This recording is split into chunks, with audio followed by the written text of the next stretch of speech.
Hello everyone and welcome back to Let's Play The Messenger. In the last part we started off the game and now we're into level 2, the Forlorn Temple, sort of.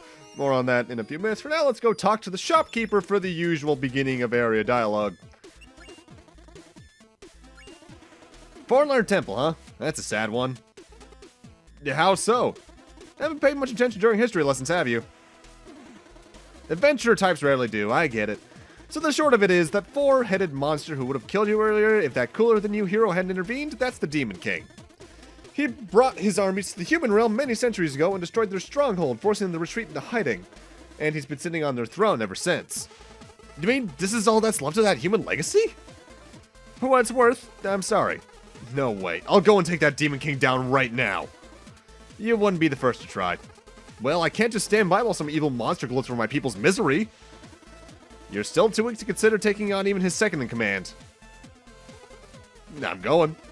I bet you can't even make it to the entrance without falling into the pit. Watch me. Oh, I will. Any stories to share? Of course, here's one for you. There once was a princess looking for a suitable husband. She sent an invitation to all neighboring princes, stating that the main trait she was looking for was sensitivity. Contenders came and went, attempting to pass her test. You'll be my guest tonight, the princess would explain. All I need you to do is sleep on that pile of mattresses. The next morning, she would ask them how their night was. I had the best sleep of my life, each would reply, confident they had proved that they didn't fear the dark or that they would be could be easy guests. They were all promptly dismissed. One day, an especially sensitive prince reported that he couldn't sleep at all. I don't know what was up with that pile of mattresses, he went on. It looked comfortable enough, but when I laid on it, it was like I had a fork stuck in my kidney. They got married the next day. Oh, everyone knows that story. There was a pea underneath the pile, so that someone who was extremely sensitive wouldn't be able to sleep. Yes, but have you ever heard what happened after? For the first few weeks, everything was amazing. The prince would always complain. Just the guy she asked for. When the soup wasn't too hot, it was the cutlery that was too cold. When the music wasn't too loud, the paintings were uninspired. And when the clothes weren't itchy, the poems were predictable. Until one day, just like that, it dawned on the princess that she was in a toxic relationship. Not only was her husband a drag, she had voluntarily picked him for exactly that reason. It dawned on her just like that how this whole love story was nothing more than two people whose dysfunctions matched like puzzle pieces. Incredibly humbled by regal standards, she realized that she was the only constant in all her problems, delved into personal growth, then got a divorce. She lived happily ever after. The end. Okay. I am gonna, I believe at this point, buy the... actually, no, I'm gonna delay and get in the health up. No, that's right, because the health ups are usually the last things I like to get, at least in terms of the main branches on the left and right. Just because the things on the right really just do make for better early game. Alright, Demon King, here we go! On to the Catacombs. Oh, hello there, little one. Oh, you scared me. I thought you were an undead. What kind of creature are you?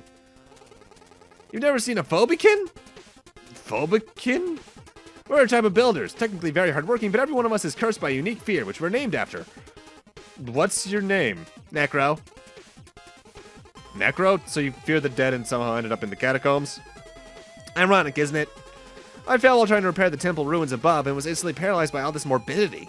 Anyway, thanks for snapping me out of it. I really should get back to work. I will admit, it took me way longer than I thought would be possible for me to realize that that species name wasn't pronounced Phobikins, it's Phobikins, because phobia. Look, just because I'm a book smart guy doesn't mean I'm smart.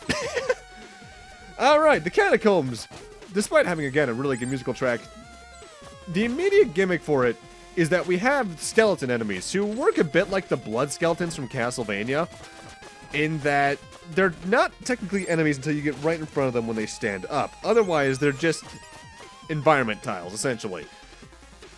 Also, over here, I believe, is our first instance of this. This is a time shard giant crystal thing. Slash it over and over again, and you get a bunch of time shards from it. I think you get over 60 by the end of the thing's HP, so to speak. I think it has like 15 HP, which is about as much as some boss fights. The big thing with this stage is that it's the first to introduce crushers. And crushers are one of the few sources of instant death in the game. Since spikes are an instant death, the only two ways you can die instantly are Crushing and Bottomless Pit. And there's a lot more of the latter than there are the former. Also, this is a rare case in the game. Because of that purple asshole, whoever he is, we now have a sort of Sonic Rushy style, just kill every enemy in the room kind of deal. Doesn't really feel like it belongs in this kind of game, but I think it's the only time this level does it, which makes it stand out all the more. Maybe? I actually forget how the rest of the level goes. Also, something I didn't comment on last part. A very minor detail about the game that I absolutely adore is that the music becomes muffled when you're underwater. Part of me is like, well, now I can hear the music as well, but at the same time, I'm like, this is just kind of funny sounding. Hey, Shopkeep. Yes, I'll get the Currents Master because I like having an underwater dash, makes getting around certain instant death traps much, much easier. And why not? Let's get the health up. Oh, I don't want to do it. I have to do it, don't I? Hey, how'd that epic raid on the Demon King go? Did you manage to save the world and restore your people's honor? It's not fair, the bridge was in shambles. Well, we wouldn't have much of an adventure if you faced off against the big villain right away, now would we? Fair point. What's the current area all about? Hey, you made it to the Catacombs. Okay, anything I should know? Not really, it's pretty standard stuff. Skeletons and bats. Oh, evil wizards too? You bet, a Necromancer even took over. Spooky. Cliched. I suggest you get this area out of the way. There are more original ones lined up. Also, what do you even do here? What do you do here? I study magic. Can you teach me? Not really. Why not? Because you're not ready. Ready for what? For magic! Come on, you just asked. No, but I meant, believe me, learning magic is a lot harder than following a conversation. Alright, fair enough. Any stories to share? Of course, here's one for you. There once was a poor old lady who had nothing in life save for a small shack and pear tree. Her name was Madame Misery. Her whole family ate misery, and sometimes there wasn't even enough misery to go around. One day, she was visited by a starving beggar who asked whether she had any food to spare. She didn't, but her heart was as big as her situation was unfortunate. So she served the beggar a few clumps out of the tasteless broth she had simmering, then invited him to help himself to a few pears. The beggar removed his cloak, revealing himself as a deity. He was disguised as a beggar to see whether there was any kindness left in the world. Touched by Madame Misery's generosity, he offered to grant her a wish. Let me guess, she didn't want anything and it's immoral about living frugally? No, this is good. Let me continue. She mentioned a lot of people were stealing her fruits, which jeopardized her chance to eat every day. Her wish was simple, an enchantment on her pear tree so that it would trap anyone who stole from it until she decided to free them. The divine visitor granted her wish and took his leave. Time went by and she scolded many thieves, but soon realized that most of them were starving children. She decided to take it upon herself to feed and educate them and soon became the pillar of a thriving new generation. Ever happy and generous, Madame Misery got so old that her face looked like an elephant's knee. And then one day, death came for her. Death, following the protocol, inquired about her last request. I would like to eat one last pear from my tree, she said. Would you be kind enough to grab one for me? Death climbed into the tree to grab a pear, getting trapped in the process. The old lady decided to never let death out of the trap, and since then, there's been misery in the world. The end. Right? What's the moral? Being selfless justifies being selfish later? Generosity begets misery? I don't know, it's a fairy tale for kids. I just thought the idea of death trapped in a pear tree was interesting. I mean, you know what? Fair enough. Admittedly, I should note that a lot of the early parts are gonna have me talking with the shopkeeper a lot, because early on in the game, talking to them is most of where the dialogue is. Either way, be careful of the spike traps like that swinging thing, by the way, because those also do 3 damage. Really, anything that is spiked is still going to be a major cause of damage throughout the game, just because not only there are a lot of them, but they place them in such a way where, even though the game controls incredibly well, it's so sharp. I wish Ninja Gaiden controlled this sharply, honestly. They place them in such a way where just messing up one button press can lead you into a lot of damage. The game takes some precision, but in a way that's satisfying. And thankfully, the game also is pretty generous about placing health and key charges throughout the areas. And I'm not just talking about the ones we've seen physically placed in the level, though level 1 I think has the most out of all of those. It's more so a factor of, usually around checkpoints, there is going to be a health pickup or key charge. Additionally, when you come back from death, you come back with, I think, 3 health and a full key charge set. So, dying never leaves you in an awful situation. It doesn't just leave you whatever health or key you had left upon death.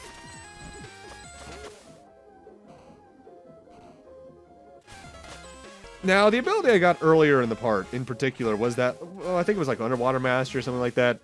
I actually don't remember the names of any of the abilities outright. But this, you press the X button in underwater and you charge forward. It doesn't seem like it'd be too useful, but there is a surprisingly high amount of water throughout the game. And the ability to charge forward without having to worry about vertical control while you're doing so is surprisingly useful whenever there's spikes or crushers around you. Barring one instance I'm looking at the DLC really hard right now that I do not like. Because the thing is about this game's precision. Ultimately, it can get precise for some of the power seals, but it's never so precise as to cause frustration, barring like 3 or 4 instances which make them stand out all the more. This game is the fair kind of hard.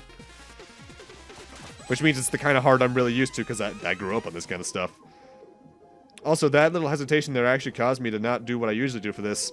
If you're fast, just with the dash, you can just completely ignore that hazard there.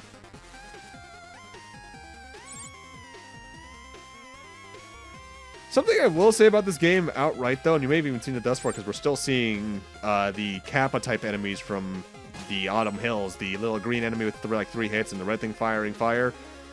This game has an interesting way of approaching its enemy variety, in that every level introduces like 1 or 2 more, but generally speaking, there's there's only a couple that are like truly level exclusive.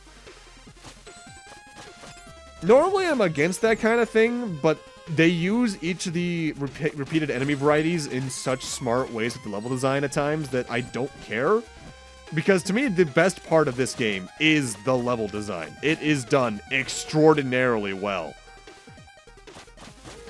Especially when we get to the later portion of the game, but we'll talk more about that when we get to that. Well, won't we? The wizard enemies here in the Catacombs, I think are the only enemy that are truthfully exclusive to here. Oh no, there is one more kill every enemy room. I forgot about this one. The wizards, they seem like they'd be threatening because they throw 3 projectiles at once, but not only are the projectiles slow and you can destroy them if you have the upgrade, but just attacking the wizards once leaves them completely stunned, leaving them open for a second attack, meaning there's not really much threat to them. Really, most of the threat in this game isn't from the standard enemy set. If anything, the enemies are there to help you so you can get extra cloud steps. The biggest danger in this game that are not boss fights is, without a doubt, the platforming. They use the enemies to accentuate the platforming, don't get me wrong, but the enemies here aren't the obstacles like they would be in like a Ninja Gaiden game. And I actually kind of prefer it that way. Still, you gotta be careful in case you get crushed here, because knockback is still a thing in this game. Not so much for me anymore, because I already bought the upgrade that allows me to recover whenever I get hit by pressing the A button. But if you're not careful and you don't get that soon, or sooner rather than later, you're going to be in some problems, probably. Honestly, I've gotten it really early each time. It's really easy to afford abilities in this game, especially the earlier ones. Because you just get, if you know where to look and you just attack everything in your sight, you're going to get a lot of time shards.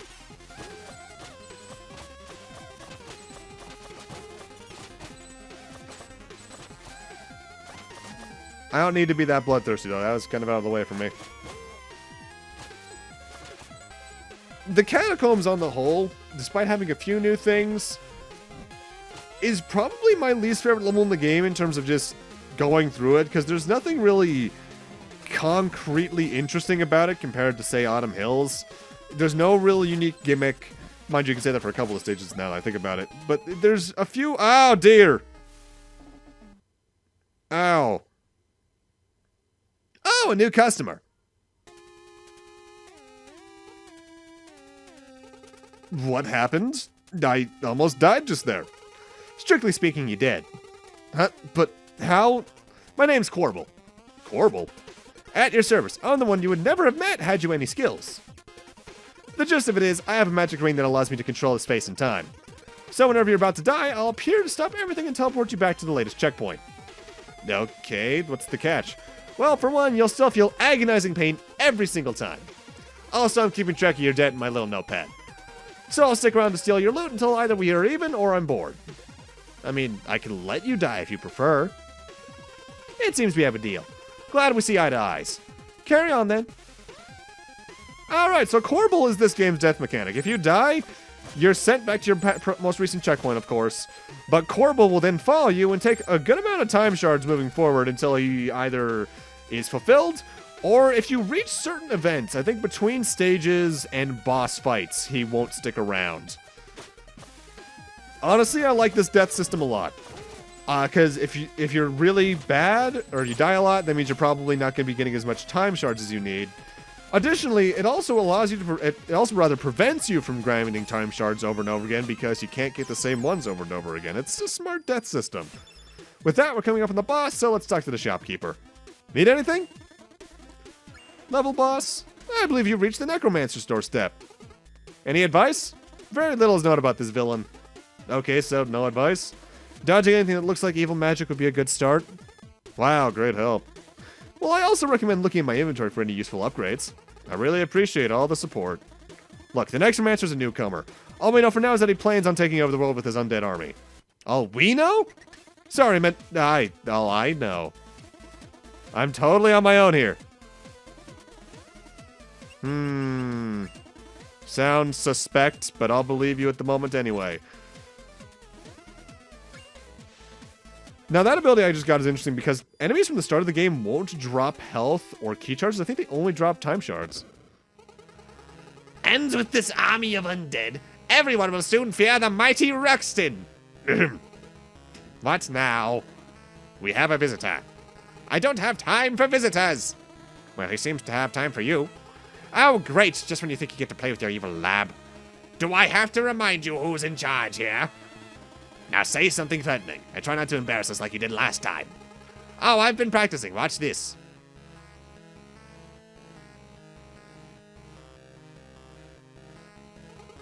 Ahem. Who dares enter my lair? Uh-oh. Is that the messenger? Looks like it. What do we do? Steal the scroll, of course. Good plan. On guard, face the mighty might of Rexton the Great. Alright, Ruxtin has a few notable attacks. One, he'll spawn on either corner and fire a few projectiles at you. You can just run at him and you're fine. He'll get on his giant mount engine, fire a giant laser at you, but you can just jump over and jump to him to stun him. Many of the bosses have a way to stun them in the game that allows them to be open for a lot of attacks in a row. Usually it's just knocking them off whatever perch they're on. He can spawn energy beams on the ceiling, which will just drop down in sequence. If you're good enough, you can use them to get right up to him, or you can just hide beneath the little skull mount he has to just avoid damage. When I first played the game, this is where I first died. But honestly, I think he's honestly an easier fight than the Leaf Monster. Mostly because his attacks are much more telegraphed if you're paying attention to where he is. And with that, that's the Catacombs. I don't find the level itself to be very interesting, but I do like that boss fight. I yield! Wait, I don't. It's over. This evil thing is clearly not working out for us, no matter how many skulls we slap onto ourselves. Any suggestions, then? I'm listening. I don't know, just something else. Like what? Introspection would be a good start. What has all this brought us, really? Ridiculous. I'm sticking to evil. Oh, yeah? And how are you going to accomplish anything if I'm not carrying you? Well, I could. Yeah, that's a good point, actually.